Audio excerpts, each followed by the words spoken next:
एक एक दे दो सबके आपको।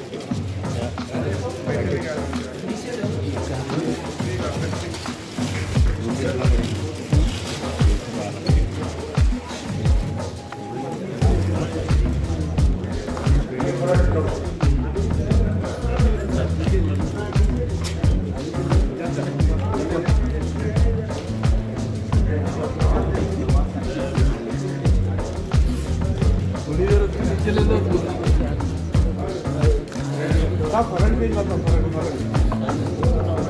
करंट पेज बताओ।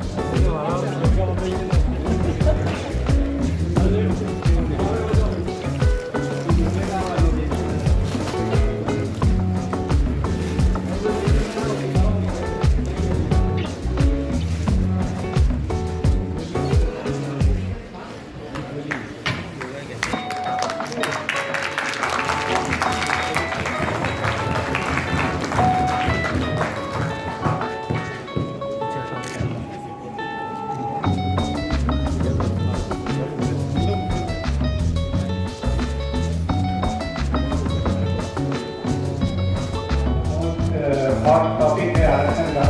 और जो लोग अभी से भी हकदार है कि सरकारी कमेटी से जिनको कहा कि आरक्षण मिलना चाहिए, कोर्ट ने कहा कि जिनको आरक्षण मिलना चाहिए, तो मुसलमानों की बात मुसलमान से बहुत कम सरकार की तरफ से हो रही है। तो हमने अपना पहला इशू जो है कास्ट रिजर्वेशन मुस्लिम आरक्षण के ऊपर निकाला और उस पर जो है स्पेशल आर्टिकल आपके सामने पेश किए। अब मैं इस प्रोग्राम के एक अहम कहीं सारा साहब जो इनका भरोसा से इस्तेमाल कर रहे हैं। इसके बाद जो है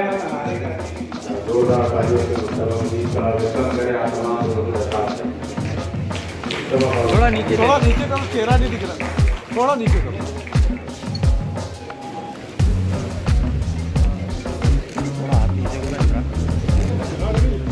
ठीक है बॉस। यस सारा साहब जो इनका भरोसा से इस्तेमाल कर रहे हैं। इसके बाद जो है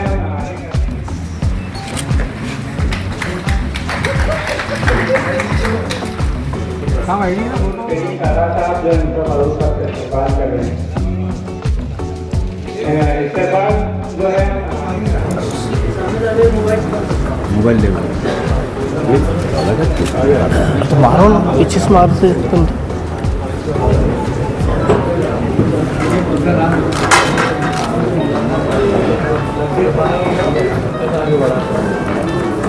मैं अब्दुल रहीम खान नबी गुजारिश करता हूँ कि स्टेज पर तशरीफ लाएं।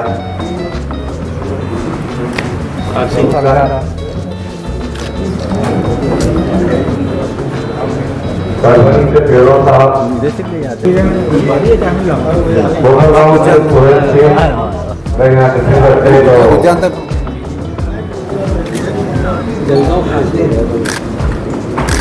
परभनी से फेरोज साहब,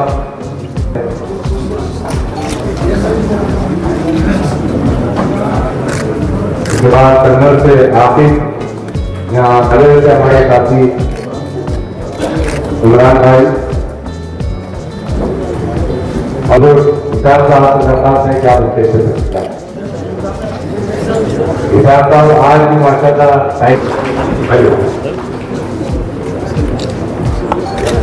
इधर देखो, क्या सब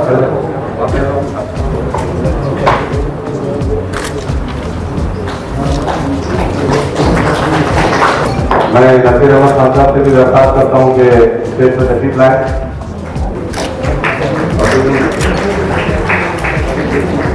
हाँ, हमेशा सोशल मीडिया के जरिए बेबाक सवाल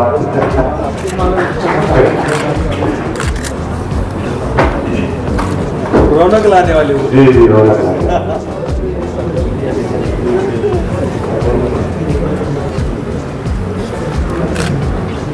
अब्दुल कयूम साहब भी एक अपना तजुर्बा रखते हैं। सिद्दीकी मुबशिर, आपसे दरखास्त है कि आप स्टेज पे आए। यहाँ अगर मौजूद हो तो स्टेज पर तशरीफ लाएं।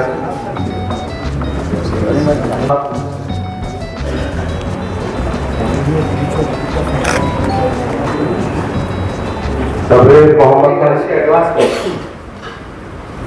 बात मुख्तसर करूं, लेकिन एक बात याद दिला दूं जो कसरत महसूस होती है। मुसलमानों का एक दौर था, बल्कि ये बात भी याद आ रही कि आज की टेक्नोलॉजी का जो बेस है वो IT,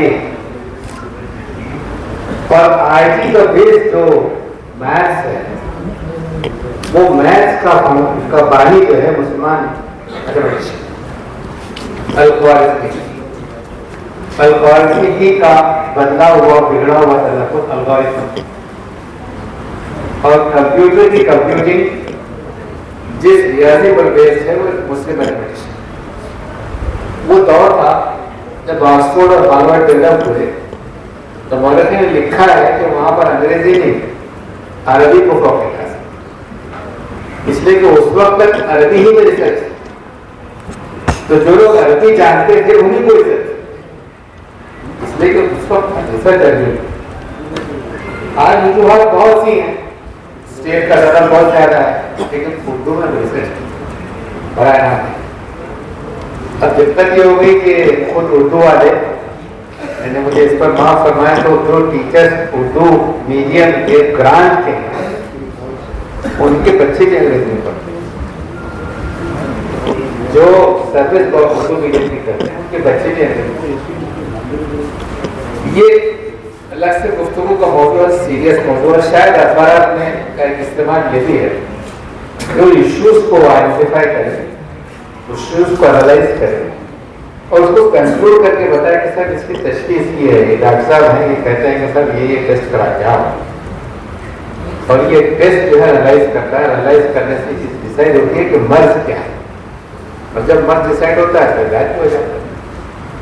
लेकिन उर्दू पर तकरीर करके हिंदी अखबार में, तो शुरू में वही ने आपके सामने बात रखी कि उर्दू ने जन्म लिया था दिल्ली, और उसका महका ही था लखनऊ यूपी, लेकिन अभी यूपी के फिगर्स आप देखते हैं तो मुश्किल 25 to 28% मुसलमान उर्दू मीडियम दर्ज करेंगे। सप्ताही एशिया के इफ्तिताई प्रोग्राम के मौके पर मैं जनाब मुस्तफा फारूक साहब को और उनकी टीम को और यहाँ पर जितने भी मेहमान आए हैं तमाम को मुबारकबाद देता हूँ। आज इस न्यूज़ पेपर के इफ्तिताई मौके पर जो इम्तियाज साहब ने जो बताया है वो बिल्कुल आज के हालात के हिसाब से जो उन्होंने हमको बताया है तकरीर में, वो बिल्कुल सही है। मैं उनका बहुत बहुत शुक्रिया अदा करता हूँ इम्तियाज भाई का, जो उन्होंने हालात के हिसाब से हमको तकरीर में बताए।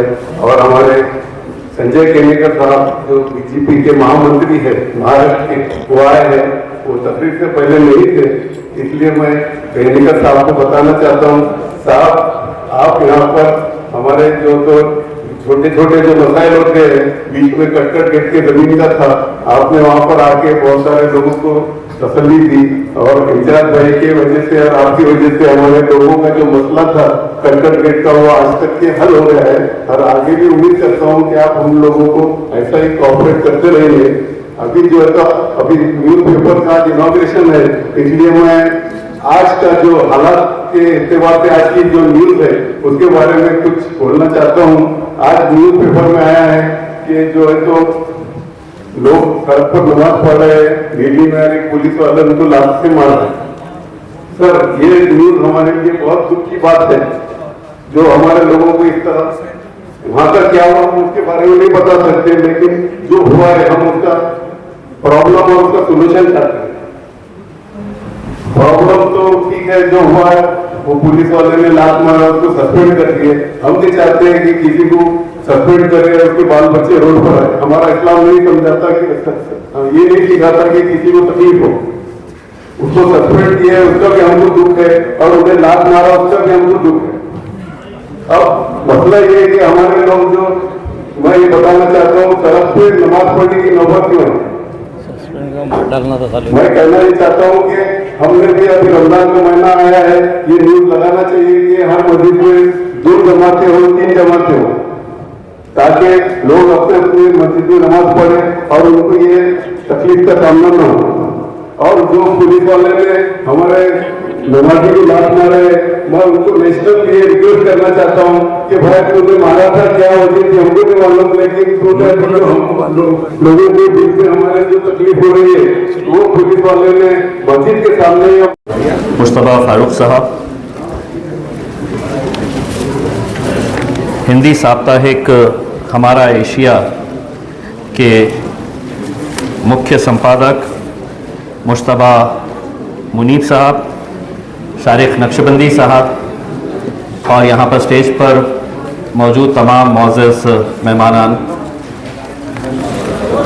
आज का ये इनॉग्रल इशू जो हमारा एशिया हिंदी साप्ताहिक का अभी रिलीज़ किया गया है, उसका मेन हेडलाइन जो है वो मुस्लिम आरक्षण के ताल्लुक से है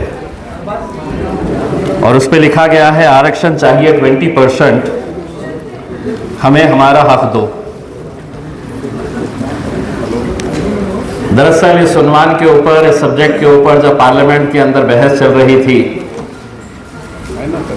तो मैं अच्छी तरह से जानता हूं आज हुकूमत, सरकार जो बैठी हुई है उसका रवैया मुसलमानों की तरफ कैसा है, इसके बारे में बहुत ज़्यादा बताने की ज़रूरत नहीं है क्योंकि सभी लोग बखूबी जानते हैं। इसीलिए जब ये बहस लोकसभा के अंदर चल रही थी तो मैंने वज़ीर आज़म मोदी साहब बैठे हुए थे और उनके सामने ये कहा था कि आपसे रिजर्वेशन मांगने का मतलब ये है कि हम अपना सर दीवार पर फोड़े जैसा है, इसलिए कि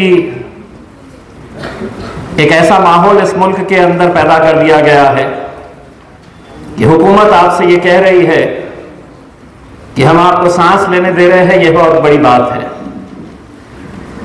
कल से लेकर आज तक शायद ही कोई ऐसा मोबाइल फोन होगा जिसके अंदर वो वीडियो आपने दिल्ली की नमाज का नहीं देखे होंगे, जुम्मे की नमाज का, जहां पर नमाज पढ़ रहे नमाजियों के ऊपर पुलिस वाले लात मार रहे,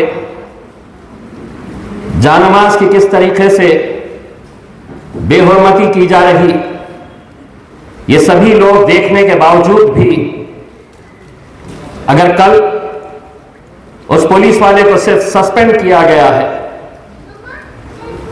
तो आप इसी बात को दूसरे नजरिए से अगर देखेंगे कि क्या यह मुमकिन है आज इस मुल्क के अंदर कि कोई पूजा कर रहा हो और उसे कोई पुलिस वाले की इतनी हिम्मत हो कि वो जाकर उसे लातों से मारे और उसे पूजा करते हुए धक्का दे दे। यह मुमकिन ही नहीं है। लेकिन आज ये सब कुछ हो रहा है और इसलिए हो रहा है कि कहीं ना कहीं हम अपनी सफों में बटे हुए हैं। कोई मानेगा, कोई नहीं मानेगा, लेकिन मैं बड़ी जिम्मेदारी के साथ कह रहा हूं और इसलिए कह रहा हूं कि कई ऐसे मुद्दे हैं जिनके ऊपर हम ये चाहते हैं कि अपने सियासी इख्तिलाफ दूर करके जब कौम का मसला आया एक आवाज में आवाज लगाने की जरूरत है। लेकिन क्या यह हो पा रहा है? खुद अपने आप से अगर यह सवाल करेंगे तो आपको इसका जवाब मिलेगा। एशिया एक्सप्रेस जिस वक्त इसकी शुरुआत हुई थी करीब 15 साल पहले, मुस्तफा फारूक साहब भी इस बात की गवाही देंगे कि उस वक्त की सहाफत में और आज की पत्रकारिता के अंदर जमीन और आसमान का फर्क आ गया है। अब सहाफत के नाम के ऊपर, पत्रकारिता के नाम के ऊपर अब धंधे किए जाते हैं, कारोबार किया जाता है। बहुत कम ऐसे अखबारात, बहुत कम ऐसे टेलीविजन चैनल्स के रिपोर्टर्स आपको मिलेंगे जो ईमानदारी के साथ पत्रकारिता कर रहे हैं। और ऐसे मुश्किल हालात के अंदर 15 साल एक उर्दू अखबार को चलाना, यहां पर जनाब शोएब खुसरो साहब भी है, अभी अभी औरंगाबाद टाइम्स 75 साल के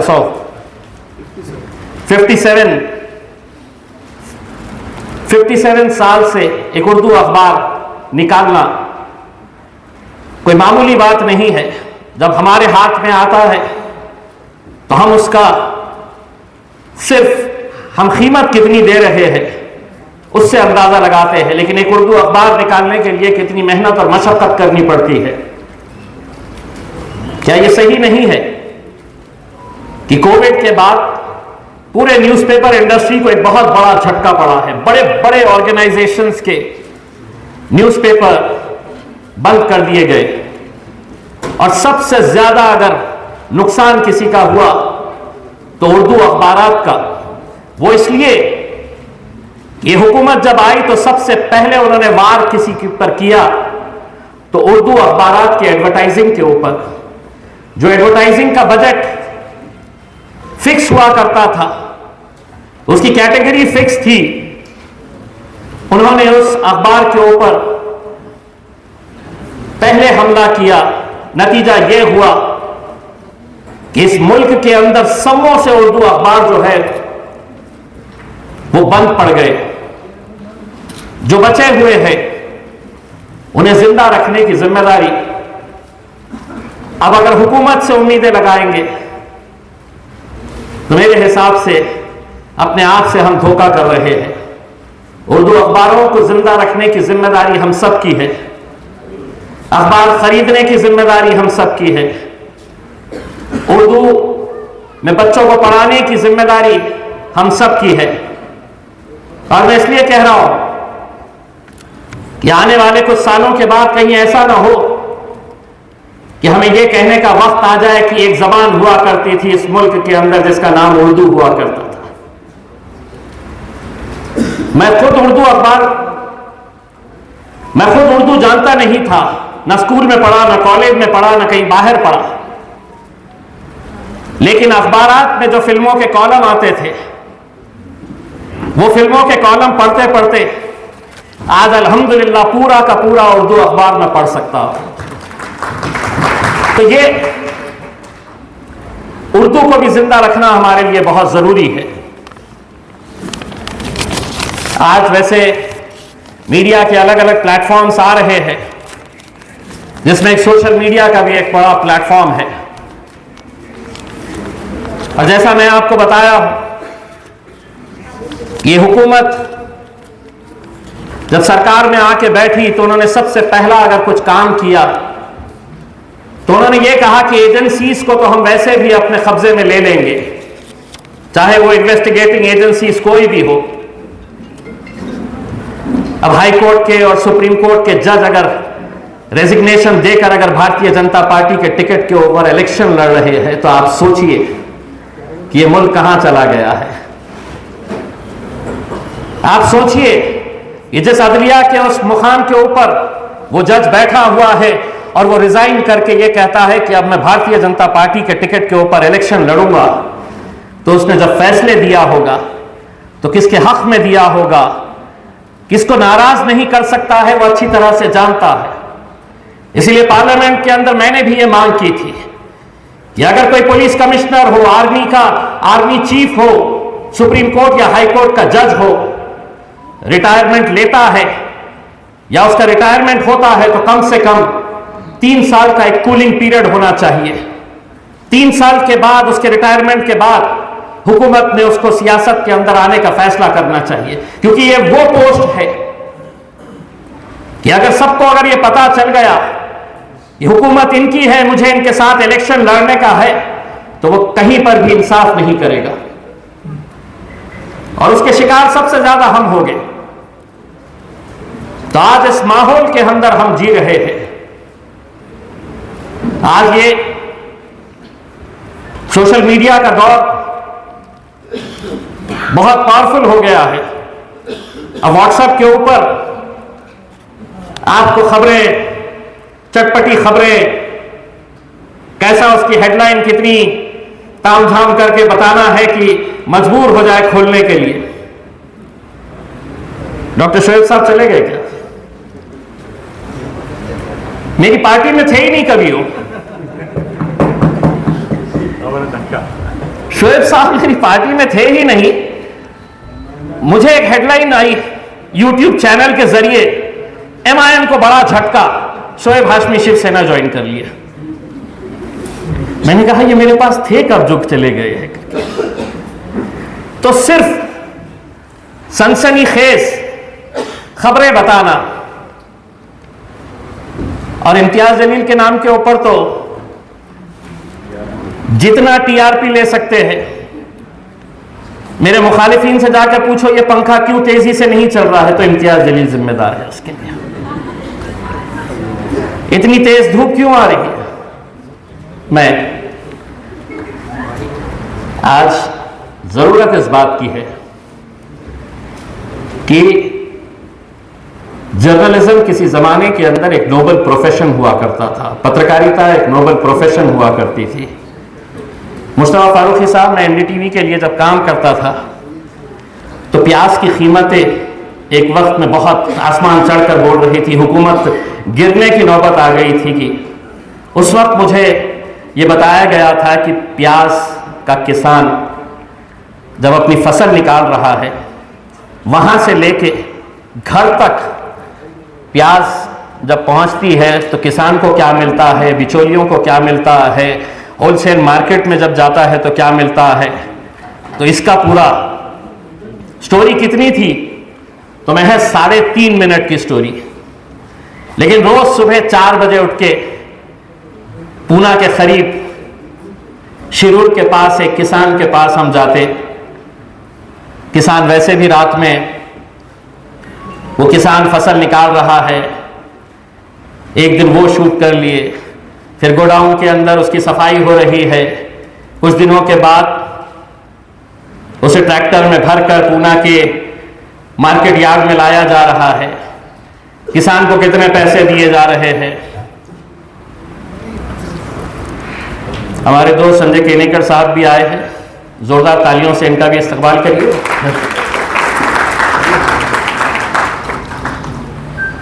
एक चीज तो तय है, जब इलेक्शन आते हैं ना तो हमारे जैसे सियासतदान अखबारों के कार्यक्रम छोड़ते नहीं है, हमको जाना पड़ता। पहले से जुड़े हो। मैं मेरे बारे में भी बात कर रहा हूं। तो वो 3.5 मिनट की स्टोरी के लिए कम से कम 8 दिन हमें मेहनत करना पड़ा था। आज न वैसी पत्रकारिता रही है, न वैसी कोई स्टोरी आपको प्राइम टाइम के अंदर देखने को मिलेगी। अब प्राइम टाइम का मतलब यह है कि 8 गेस्ट को लाकर बिठाओ जो सबसे ज्यादा चीखने और चिल्लाने वाले हैं, और एक दूसरे को उन्हें किस तरीके से भिड़ाया जा सकता है, एक दूसरे से कैसे स्क्रीन के ऊपर लड़ाया जा सकता है ताकि अपनी TRP बढ़ती रहे। यही आज की पत्रकारिता रह गई है। मैं एक बार मुस्तफा फारूकी साहब, हमारे मुनीफ साहब, शारिक नक्शबंदी साहब, इन सभी को बहुत बहुत मुबारकबाद पेश करता हूँ। बहुत सही वक्त के ऊपर ये हिंदी साप्ताहिक आप लोगों ने निकाला है। मैं अपनी नेक ख्वाहिशात आप सभी को देता हूँ और उम्मीद करता हूँ जो 15 सालों से उर्दू का अखबार आप चला रहे हैं, इंशाअल्लाह ये हमारा एशिया हिंदी साप्ताहिक भी उसी तरह से आप लेकर जाएंगे। मेरी बहुत बहुत नेक ख्वाहिशात आप सबको, बहुत बहुत शुक्रिया।